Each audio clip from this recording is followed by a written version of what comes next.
Taip, turim tipinį biologijos egzamino klausimą, mums pavaizduota ląstelė, šiuo atveju bakterija, ir prašo, kad mes čia įvardintume, kas yra ta A struktūra. Tai A struktūra šiuo atveju paprastai būtų ribosoma. Vėlgi, reikėtų žinoti ne tik tais, kad kur yra ta ribosoma, kad čia yra žiuželis, ne, kuris skirtas yra judėjimui, yra šoniniai plaukeliai fimbrijos, tie žali va čia pavaizduoti, kurie padeda bakterijai prisikabinti prie įvairių paviršių.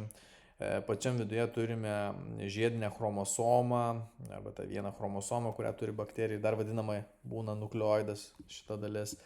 Tada čia plazmidė yra vaizduojama, tai tiesiog atskira žiedinė DNR, kuri yra žymiai trumpesnė, jinai koduoja kelis genus. Ir ta plazmidė, aišku, dar išsiskiria tuo, kad bakterijos gali tarpusai ją dalintis. Tada ta žalia tokia membrana, tai čia yra plazminė membrana iš vidaus, kitas sluoksnis už plazminės membranos būtų sienelė, atsakinga už apsaugą bakterijos.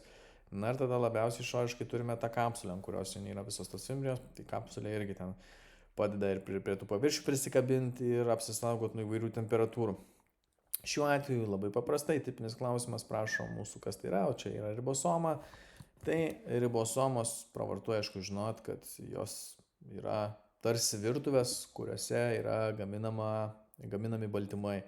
Tai žymim, kad A struktūra yra ribosoma ir kad juose vykdoma baltymų sintezė. Ir galim eiti prie kito klausimo.